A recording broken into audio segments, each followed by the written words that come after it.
Hi, I'm Don Cantor, former co-director of JLIC at Johns Hopkins University and current director at the Richmond Jewish Learning Experience in Richmond, Virginia. And I'm Alex Ozar, co-director of JLIC at Yale University, and this is the Torah JLIC podcast. JLIC supports thousands of young Jews in their college years and beyond, providing them with the nourishment they need to sustain an upward trajectory of Jewish commitment and growth as they enter the broader world. And the animating engine of that effort, that has always been and will always be Talmud Torah, high-level, richly meaningful, thoughtfully creative Torah learning, ambitiously attuned to the realities of where our students are. On the Torah JLIC podcast, we hope to share some of that Torah with you. Thanks for listening. Today, we are joined by Rabbi Tzvi Wohlgelernter. Rabbi Tzvi and his wife Tali are the directors of Kihilat JLIC in Givat Shmuel. Rabbi Tzvi is also the director of the English Beit Midrash program at Machon HaGvoha LeTorah at Bar Ilan. He and his wife also served as the directors of JLIC at Rutgers University. For the last 2.5 years, Rabbi Tzvi has also been serving in the Yasar unit, which is tasked with recovering the bodies of hostages and fallen soldiers so they can have a dignified burial. As part of his service, Rabbi Tzvi participated in the recovery of the body of Ron Gvili, the final hostage to return home from Gaza. Rabbi Tzvi, thanks for joining us. No, it's my pleasure. So let's jump right in. Can you tell us about your service and about what it's been like in the last couple of months? Absolutely. Just to give a little background to understand that this unit, where in particularly Yasar Daram is the official name, as we're focused in the southern and Gaza area. So pretty much since the beginning of the war, my unit has been working to both retrieve and collect bodies of whether it was people that were killed on October 7th, whether it's soldiers that fall in the line of duty. And we had the unique, in this particular war, this unique challenge of missions to try and rescue bodies of hostages, using different forms of intelligence reports that were coming from the field. And really throughout the war, our unit has participated in many missions trying to recover the bodies of the lost hostages. Obviously, this is a work that's very exhausting, both physically but also mentally and emotionally, and it also requires a lot of emunah. It's a type of job that you have to have a lot of emunah, and to constantly remind the guys you're with, that we're doing something that's important, something that's important both for our faith and for our people and for our state and for everybody at home. And I will say that throughout the war, there were a lot of disappointments. Meaning, particularly in these missions where we either had information or we went around trying to search and rescue. There were other cases of going through cemeteries in Gaza that we knew. There was intelligence that there was a good chance that there were bodies of hostages that were there, and going through. And many of the times we came out, empty-handed. And to be honest with you, I did not believe that all the hostages were ever going to get out. And even if we were able to get out all the live hostages, I really did not think that there would be a chance to get out all of the bodies of the hostages that were killed. And if you would have asked me, before this, I definitely would have said there's no chance. I can't imagine it. And then, obviously, with this past Hoshana Rabbah and the release of the final live hostages, and over the next following weeks, the release of the bodies of the hostages, it was pretty incredible. But then we knew that there was one person left, Ron Gvili, last person, and I had that pit in my stomach. Is he ever going to come back? And it's almost like even worse, like if everybody else came back and there's one more person, one more Jew who's there, could it be brought back? And I'll tell you the story how it began for me. It was about a month before the mission, the month that we actually did. I got a call from one of my officers, and he called me. I was with my wife at a parent-teacher conferences for two of my daughters from their high school here, and I got a call out of the blue. Right, I wasn't a Miluim at the time. I was just regular, and I get this call, and they said, "Listen, we have a mission. I can't tell you any details, but are you in? Are you out? And I start, hemming and hawing. I'm like, well, I don't know. I did so much miluim already. I know the toll's taken on the family, and like, how could I say it could go? And my wife looks at me, Talia, and she says, "You have to go. That's it." So we went, and It I sounds really like didn't Mission know. Impossible. It really was like that, which is funny because for an out of shape, middle-aged guy, it wasn't the magic. I am happened to be one of the older guys in my pluga, so it was like a little bit crazy. And at that point, I didn't even know because in the news there were all these talks about run or run. I'm like, are we going to Syria? I'm like, I don't know what's going on. Meaning, I know, you see, with our line of work, you can assume when it says that there's a specific mission, right? The mission is probably going to involve a body. You don't know exactly what and when, but obviously the thought for Ron Gvili also came up, but they weren't allowed to discuss any details. So the next morning I go in bright and early. I schlep all the way down to where our equipment is. I get our equipment, ultimately find out what the mission is, and everything happened very quickly. What we know is that he was killed on October 7th, right? He saved many lives. Really, his story itself is, you know, anybody who's killed Lopi Kiddush Hashem is a kadosh, but we're talking about somebody who really was mamish Moshe Nefesh and saved many, many people because of his bravery October 7th. But we know that he was killed on October 7th, and he was taken into Gaza already after he was already killed. We know that he was taken into the Gaza City area, into a hospital there, and then we have this different information that we think that he was buried with these shahidim. Now, whether, again, I don't know 100%. The story I was told originally is that he was mistaken to be a shahid himself, meaning that he himself was. I mean, a shaheed is a terrorist. Someone who dies as a terrorist, a kiddush Hashem, a kiddush Allah, as they would say. So whether he was as there was a mistake was made, or he was actually taken, or either he was buried there on purpose in order to make sure that he wouldn't be found. I heard a little bit different reports, so I can't actually say what the two is true. But we had reason that he was buried around either October 15th, which is there was a certain mass grave that was made that was filled with shahidim on October 15th, and there up to 2023. Then there was another grave very close by, another mass grave that was made on October 21st, right? And there was a bunch of strips of mass graves within this very big cemetery that was on the outskirts of Gaza City. And we were studying the maps because what was my job? Actually, my pluga was not the main pluga that was called in. Right, my job was we were the koach halutz, we were the force that was going in first, and our job was to navigate with the navigation team to be able to navigate to find and mark these graves, so that we could then bring in the excavators and get to work. Right, again, you have to understand, you're looking for a needle in a haystack. That's really what it is.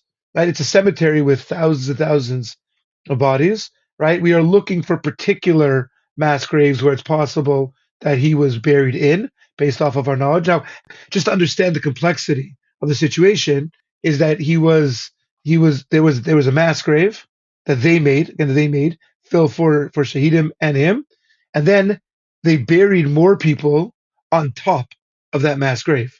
So to understand how we had to get to go layer after layer to get to where he was, and how complex it was, but it was really an incredible amount of intelligence. One of the things that was fascinating, and I saw pictures of it, was the was how did we know when this mass grave was made? So we actually, at some point, we captured one of the terrorists who was there, who filmed that burial of the mass grave. So we actually have footage of the mass grave being dug, of them being placed there, and our assumption was that one of those bodies was Ron Gvili. So this was already a month before the mission, and so I'll explain to you why it was such a complicated, what was politically why it ended up getting pushed off, because it wasn't from an army perspective we were ready to go. It was from a political perspective, because it was right on the yellow line, this graveyard. right? So that in order for us to work and not be shot at and to be put into crazy danger, we had to conquer a little bit of the area on the other side of the yellow line, right? So in order for that to happen, so that's why it was. So we get to the border with Gaza, we're ready to go, and it's pushed off. And again, afterwards I found out why it's pushed off to understand it because this is, I guess, the political level decided that it was not a good was not the right time for it. Again, we can always speculate. Why it does make sense to speculate whether with Trump, like what what orders were given, and a month later when it was approved. But ultimately, at that point, it was pushed off. And then I got a call about a week later saying, okay, it looks like we are. First of all, I had to sign an NDA, right, a non-disclosure agreement that we're not allowed to talk at all about this mission because it was very sensitive. And if Hamas knew what we were up to, it puts soldiers' lives in danger. It puts right. Obviously, it was very. We had to keep everything very hush hush. That was cool because it was my first time. It's my first time signing on an NDA, so it made me feel important. Um, Obviously, I wanted to tell everybody about it, but I couldn't tell anybody. We had so a week later, I get a call also from the officers saying, "Okay, it looks like it's happening again, but we don't know exactly 100%. So have everything in your car ready to go, and the minute you get the call, you come straight away." Okay, and then Friday we go, and I spend Shabbat on base. We practice, we go through everything, and the mission begins on Sunday morning, 6:45. We go in, right, just to understand what's going on here. So at 6:45, meaning my team, goes in with Alexandroni, right? They were doing the conquering, right? And then our job was to find the graves, and then they brought the rest of the team in to get to work, right? Once we were able to find the graves accurately and to mark them off, then we can start getting to work, and everybody can come in. So as it is, I'm I'm really out of shape. We had to walk in because when we were the conquering part, and it was rough. But Baruch Hashem, we made it. I made it in, and we did what we had to do. We marked off everything, and then we got to work. Let's say around 4 o'clock in the afternoon. That's when everybody else came in, and we were able to start getting to work. And just to understand the effort of what goes into this, we had teams of dentists that came, and the way it worked is that the excavator would come, we'd get the bodies, we would line up the bodies, label every single body, right? Very, very meticulous, so that we know, so we weren't checking people twice, and that it had to be very, very organized. We also didn't know how much time we had, so we had to work at the different mass graves. We had to work at simultaneously because even though he ended up being found in the first one, we didn't know, and we didn't know how much time we had, and therefore we had to work simultaneously at once. So we had two dentists would stand by each mass grave. Let's say we were working on around, let's say, four at that point. And so we had two dentists at each.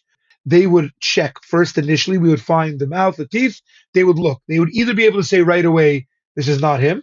And now this was actually a bit easier than other ones we've done because here we're not just looking for a whole amount of hostages that are missing, but we're looking for one specific person, and that person happens to be a male. So that makes it a little bit easier because we know exactly what we're looking for.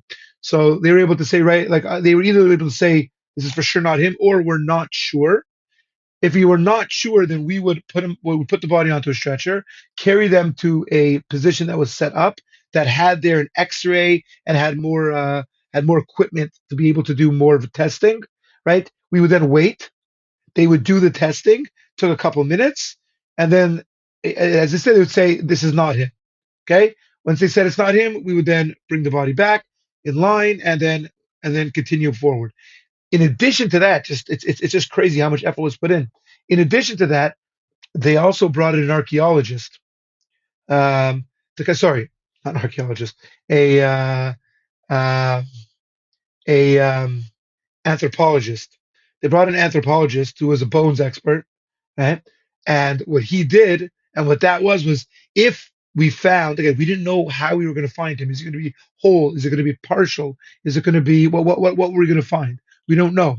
So if we weren't able to, if the dentists weren't able to identify at all, the next step was to bring to the anthropologist, and he would then be able to say, let's just say as an example that I saw, this belongs to a woman, right? You can tell by the bones this belongs to a woman. This is for sure not him, or other things, that other details, whatever, different details. They were able to say that this is not him, And if he wasn't able to determine, then they had to be sent back to the Forensic Institute in Israel to do the check, right? To even Was it more an extensive check. anthropologist or an orthopedist? They called him an anthropologist.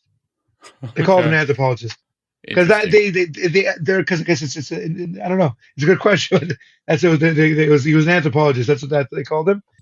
It was fascinating. It really was. That was fascinating. And then and again, very, very structured, very organized. And then we kept on going. Now, just understand. So we get to nighttime, and I'm finished. I'm done already because I was the first one in my team, and we worked the whole time. I'm exhausted, as is out of shape. Like I'm like finished. I sit down around 10 o'clock at night. Now, with us, part of the team that was with us are people from Yahalom, right? Yahalom are the elite engineering combat, and their job was to make sure that there were no explosives on any of the bodies to put us into danger, right? Because it could be terrorists are buried with explosives also. Like they don't necessarily care. They're not, and like they're just so, or if it's booby trap, things like that, we have to be very careful before we touch the bodies. They have to check. They have to do an examination. Now, I'm sitting down there, and there's a guy next to me who sits down. He's wearing it's very cold at night. It's very, very cold, and he's wearing like a full mask. And he like sits down. He takes off his mask, puts his hands to his hair, and I look at him. I'm like, oh, it's Idan Amedi. Now, Idan Amedi is both an actor, a fauda, and a popular singer, and he was a soldier who was wounded and returned to battle. And it was such an amazing thing because when you're there, and I can't imagine, a pop star or something in America just being with the boys and just being and doing what has to be done. And here he was sitting with us, and just like just a regular guy, like all of us, like we're here, we have a mission, we're united, and it was an incredible thing to see. I was joking because I was thinking in my head, like, I don't want to say hi to him. I didn't want it to be awkward, to be like, oh, hey, then whatever. And I'm sure he was thinking also, like, oh my God, I can't believe that's Tzvi Wohlgelernter. Like, I figured we both just play it cool. So, but that was fun. That was fun seeing that. And I would say around, let's say, 3 a.m, they made a decision, and they said, I'm doing this to build up just to understand how powerful it was. Around, say, 3 a.m., they said, we have to keep working throughout the night, but like the most of the teams, I think the dentists also were just spent, exhausted. You have to understand also, like the physical, emotional, mental, it's a very, very intensive job. So they decided, and there's nowhere for us to sleep there, right? There's just an open cemetery at the edge of Gaza City. So there's nowhere for us to go. So they said, we're going to go back to base, just get a couple hours of sleep, and come back, renewed. A bunch of people would stay and keep on working through the night. Primarily, what their job was to help with the excavation of the bodies, to help organize them and just label them. Just label them, and so that we can get back to work the next morning when we come back. Okay, so most of us, we go back to base, we rest a little bit, and again, we get back to base, let's say 4:30 in the morning, something like that. We rest a little bit, the next morning, we go in. Okay, we go in. They were working all night. On the way in, they tell us, they're like, by the way, you have 700 bodies waiting for you. I hope you guys are, rested. Just understand how much. So we're all like, okay, like I had feelings of like, it's like hard because it's like you're so excited originally, like maybe we're gonna find him, and like with everybody that's not him, it's like it gets draining. But like, okay, hopefully this is it. We're gonna do it, and so we start. So there's some unbelievable things that happen. So we get there, and the team that was working throughout the night, for those last couple hours, they go back so they can rest. And the first thing we do, mincha. Okay, so we daven mincha because we're waiting. Like now we have to get to work. It's time for don't daven mincha now. We're never gonna daven mincha. So it's like the earliest we could daven mincha. We daven mincha, and there's somebody who missed it, so he came and he did a second kedusha. Now, who led mincha? What was interesting is this person, or Pinchas Piton, he's a Rav in Yerushalayim. He happens to be the rabbi of the Alexandroni brigade, which is why he was there. He wanted to see us and give us chizuk for what we were doing, and he led it. Then I'm standing with my magad. It's the head officer of my unit.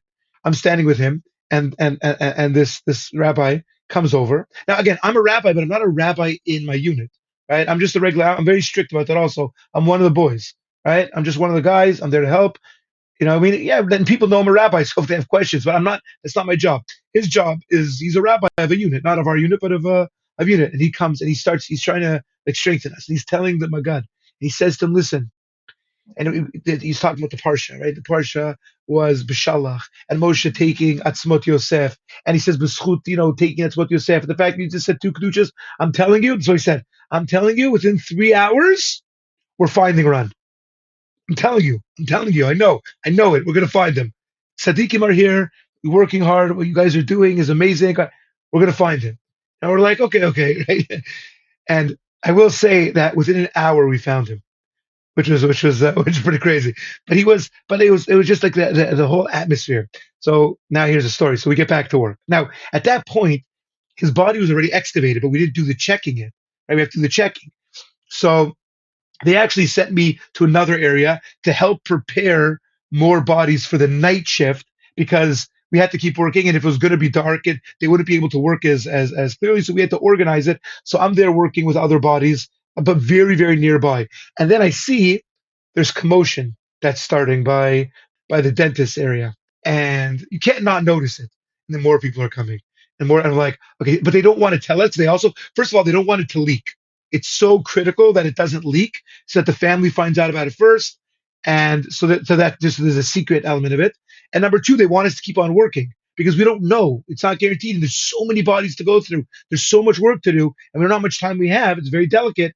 We have to keep on working. But I see it. I see that something's going on, and I'm a couple yards away. I'm right there, and I'm looking at it happening, and I turn to the guy I'm working with, and I'm like, I think this is it. Like there's stuff's going on. And then the soldier comes over to us. He's like 90%, 97%. This is him. And at that point, I'm like, okay, I'm walking over. I can't stop. And I stand there, and I'm right there when they're like, it's him. And I'm telling you, everybody started crying. Everybody. It was just the release because we're not talking about. It wasn't just him, right? He himself is worthy. He himself is a kadosh, and he died a Kiddush Hashem, and he was a hero, but it's also what he represented. He was the final hostage, and all for the last 2.5 years, all the bodies we went through, all the struggles, all the dead chaylim that we had to clean up, all the horrible scenes, the funerals, everything. It's just and it kind of it all came out, and it was an incredible scene. And then I'll never forget it. One of the people that was staying there took out an Israeli flag. It was almost like a fitted sheet Israeli flag, and they put the flag like over his body, and at that point, like we found the diamond, right? Like I still get chills thinking about that moment, and like there's all these bodies out, and the vast majority are terrorists, and we know that they're terrorists. Shahidim. There's a lot. They even have flyers up and posters of Shahidim with the pictures of Harabayit on it, right? And like we found him, and it was the most incredible experience. And we quickly our Samgad, who was the person who was actually leading our mission for my unit, and he spoke to us again, very emotional. And that's when you see right after he finished speaking, we started singing Anima Amin. That video became a very famous video, right? And we're all standing there singing Anima Amin around his body, and then right after that, people started saying Tehillim Kuf Yod Tet with his name, as is the custom. Somebody who didn't have the opportunity to have a proper burial, that now we have the opportunity to say Tehillim by his body. You're standing there and you are living history. Like I said, I don't know why I was zochet to be there. It was an incredible moment, and it was something that really incredibly emotional. And I'll tell you something that it hit me very very strongly. So I also, besides for JLAC, I also am the Rosh Beit Midrash and Rosh Kollel at Yeshiva Torah Vavoda, and we had our trip to Poland about 2 weeks ago, and we were standing in. They had it in Auschwitz also, but we saw it. We were there first. We first at Majdanek. I've been there before, but it hit me so strong that one of the things they were describing is at the crematoria, the room right next to the crematoria, they called it the dentist chair, right, which was this table where they pretty much would take bodies after they were killed, and before they incinerated them, right, they would take these Jewish bodies and they would pull out gold teeth, and if they thought that they swallowed diamonds or anything of value, that they would, mutilate their bodies and drain it in order to get any gold that they could get, any jewels. The Nazis were doing this, and this was called the dentist chair, and it was like the dentist's job was to do this, and it hit me, and like how, in that horrible time, right, Hilu, the dentists were there desecrating Jewish bodies. And here we are, right, all these years later, and we're bringing in the dentists to try and search, body after body in the cemeteries to bring back, one Jew for kever to kever Yisrael in proper kavod, that he's deserving of, right? And I felt like how incredible in such a short amount of time were we able to flip the tables. Of course, October 7th was horrible, but to understand our place in history, and despite the tragedies that still go on nowadays, to understand that we as soldiers were able to go and to rescue and bring back and treat with kavod a body, and to bring the dentist to do that, it was something that was very, very, very special. This was such an emotionally and spiritually complicated time. There was the elation of the initial hostage release, and then the trickling of a few bodies here, bodies there. It was complicated for everybody. It was complicated for us back here in Newfoundland. Are we supposed to be elated? Are we supposed to have our hearts still torn open because there's one hostage still there? And the answer to both is yes.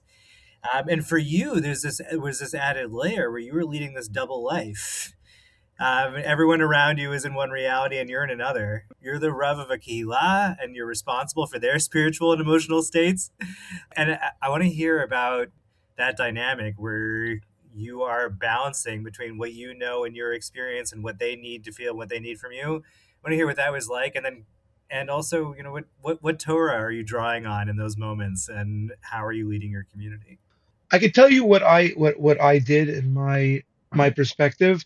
I felt that it was important for me to share with my community, also to share with my students. I want them to know, again, without going into so many details, but I wanted them to understand, to bring them in, to make them feel connected, because they're in Israel, they are experiencing it, they are a part of this story, and I want them to feel part of it. So I very much spoke about it in drashot, not necessarily everything about my own personal experiences, but connecting it to the war, connecting what we were going through. Some people's approach was less to say it outright. Like I again, I'm not comparing this at all, but as known with this, because I came back from Poland, so obviously it's what's in my head. But from the Drashot Mishnot Hazam, the Eish Kodesh of the Pizatz Rebbe, one of the unique things about it was how often he didn't explicitly talk about what they were going through at that time, and he just kind of shared Torah that would give people strength without actually explicitly mentioning it. Now, that's what he wrote. I don't know what he actually said. But when I spoke and when I wanted to give a drasha, I wanted to directly connect it. I didn't shy away from directly connecting, but I think that's what's on everybody's mind. And to show that this Torah is the Torah, that the Torah has what to tell us and what to guide us in such a complex time. And a lot of those ideas were complex ideas that exactly happy, sad, like it's together, and that's what helps us guide us. That's one element. Number two, give us a little more. Yeah. So a little more which was very important, was one of the things that I shared a couple of times, which was very important for me, was because I understood very much the mental health issues that were going on here, both in my experience. I don't practice, but I am a certified psychotherapist. I was in the first cohort of Maglei Nefesh, of rabbis that are responding to mental health. It's something that's very close to my heart anyways, and I know it happens to be my unit because of what we do. We actually have significant mental health help, right? We have Kabanim K'tsinei Briuta Nefesh, right, which are therapists themselves that are always with us after we come back from a mission. We always have sessions and we go over everything and PTSD and everything that has to be done with, and they're very much on top of us. I'll say it's not funny, but it's funny. My after the first time I dealt with a body, right? So we're talking about 2 years ago. I made a casual comment the next day to one of the guys in my unit, one of my friends. I just said to him how I had dreams last night of bodies. Right? Within 5 minutes, the psychologist was like, "Tzvi, come take a walk with me." Right? I mean, they were like very on top of it with my unit. I know it's not like that necessarily with other units, but for me, it was very on top of it. And one of the things that one of the therapists was telling us was about because he works when he's not in the army with us, he actually works with soldiers in his actual job. He works with soldiers who are going through trauma, and he helps them. And he said something fascinating. He said the miluimnikim, right, the reserve soldiers are actually going to be a better state afterwards. Why? Because, and I went through this myself, which is, you come back, let's say after a long extended time, right, and you have this trauma, and you start acting up in your family. You scream at your kids. You don't function the same way in your job, right? Someone's going to notice, right? It's going to come out that and then you'll get coaxed into going for help. Like my wife screams, like, you need to see somebody. Like, again, this is a while ago, but that's just the situation, right? But he said the problem's going to be is the guys that were in their regular service, right? The young guys who didn't have a life beforehand, they were just in the army, and now they're going to come back home, and they're not going to find themselves, and they're struggling, but they might not know that anything's wrong per se because it's not like they had a set life beforehand. Their life was the army beforehand, and so it's going to take a long time for that trauma to come out and for them to actually seek out help. And so, again, that's one example of the issues that are going on. So one of the things that I spoke about a couple of times, publicly in my community, was about the struggle, the mental health struggles. And I said, listen, I don't know people. Listen, we have soldiers, right? We have soldiers in our community, right? We have people that are going through their own trauma and traumas for other reasons. I said, it could be that people that are sitting here right now, you might be suffering. But even if you're not suffering, someone you know is suffering. And it's very important that I say right now that you're not alone, right? You need to speak out. You need to, and if we're here, right? And we'll help guide you to help to find the help that you need. And if you're not the one that's struggling, you know somebody that's struggling, and you need to be very aware that your friends and that help them and make sure that they have and that you can help them find help. Right? We need to be very, very sensitive right now, right? And encouraging because again, it's a very small country.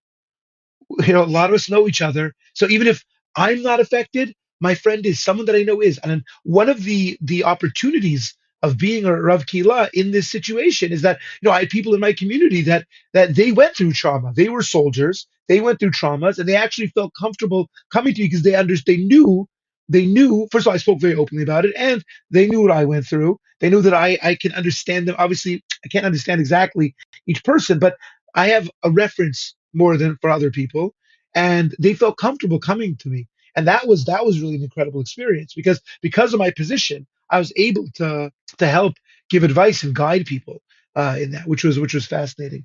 And so I have a Torah here that it's one example of a Torah that gave me strength. It's something that one of the things I speak about a lot because one of the things that this war did, and particularly my service, and even more so the operation to rescue Ron Gvili, is to really feel part of Am Yisrael in a way that I've never felt before. The familial feelings, like this is your family, right? The guys in my unit are my brothers, right? When I like I've never met Ron Gvili in life, but he's my brother, and I'm not saying that as a cutesy little statement, like in a way where you really feel Klal Yisrael. Like you are it's tangible to feel the nation of Israel. It's tangible. It was always there, but when we lead our lives, we're focused on ourselves. Maybe we're focused on our families also, maybe our close friends. And we say, yeah, okay, Jews, very nice, Am Yisrael, but you don't really feel it. And here, these experiences, you feel it in your kishkas, like you feel it, and you're a part, what it means to be part of Am Yisrael. So obviously, Rav Kook deals a lot with this. He writes in many places. He writes in a very flowery, very poetic way. But a particular piece of his, which is pretty much a poem that's written in his Shmona Kavatzim, right? This is in Kovetz Aleph, Ot Kuf Samech Gimel, 163. And he says, I'm not going to read the whole thing, but it's a couple words because it's so powerful. Because he's speaking, and Rav Kook's also not playing games. He really felt it. And I'm not a big tzaddik. I'm not like Rav Kook. So I read this like, oh, this is so beautiful. But now I experienced Am Yisrael. I experienced Klal Yisrael in a way that I've never experienced it before. And he says like this, Shimu elai ami. Listen to me, my nation. Mitoch nishmati ani medaber imachem. I am speaking to you from my soul. Mitoch nishmat nishmati.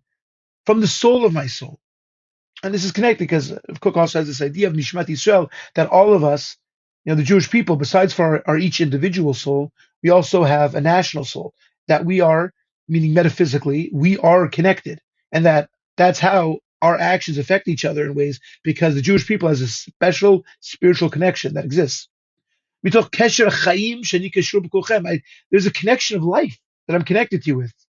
V'atem kulchem, and all of you, kshurim bi. You're all connected to me. Mitoch ota hargasha shani chash otah, from that feeling that I sense, amok yoter mikol harigshot hachayim shali, from all the feelings, all the other emotions that I have in my life, this I feel more than anything. You, Am Yisrael, I feel that more than anything else in my life. Shatem, rakatem, you and only you, rak kulchem, and all of you, not just this type of Jew that looks like me or thinks like me, but every single Jew with all their different opinions. Right? It says kulchem, klalchem, all of you, kol nishmotechem, all of your souls, kol dorotechem, and all of your generations.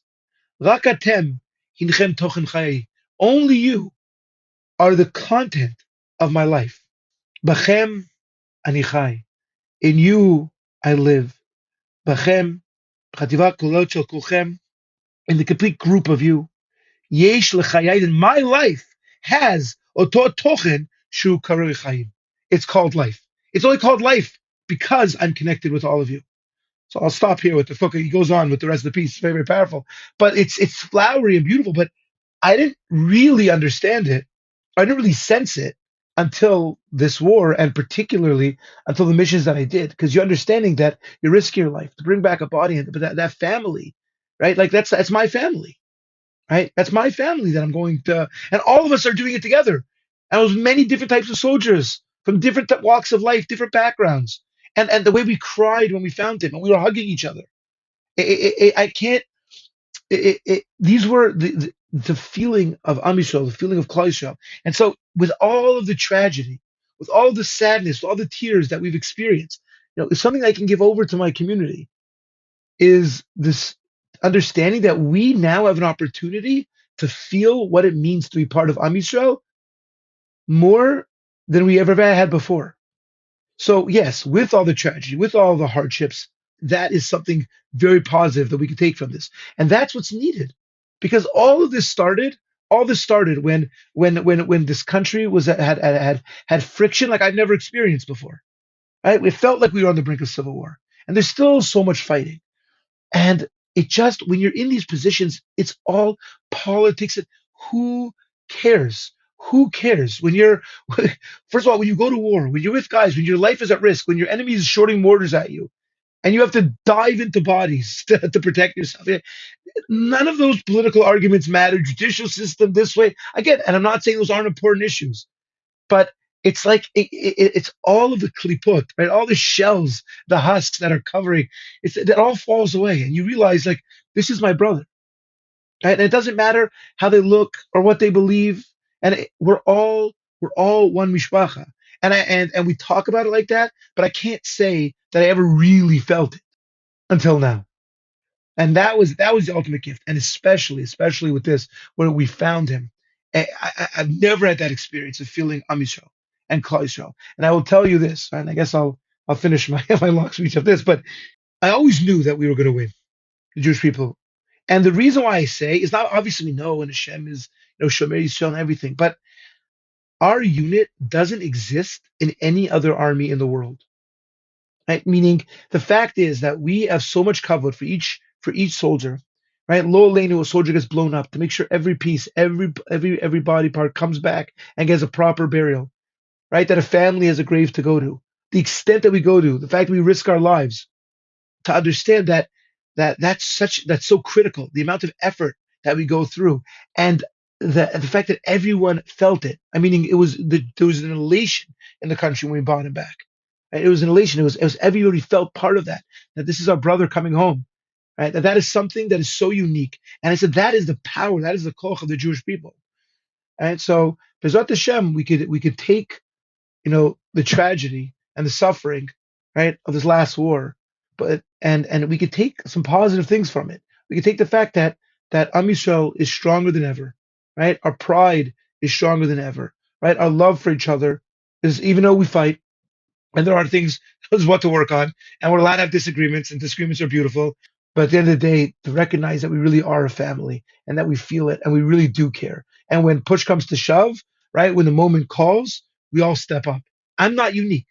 It's not everybody everybody feels the same way in my unit, and everybody would go and risk their life again for a suffix. Maybe we might be able to bring back another Jewish body for burial. And I'm not unique like that. Everyone's like that from all different backgrounds, that's what gives me strength. And I try to kind of pass that on to my community. Thank you so much, Tzvi. Well, thank you, and thank you for all the amazing work you guys are doing. All right, God willing, we'll talk again soon. Maybe Bezrat under Hashem. circumstances.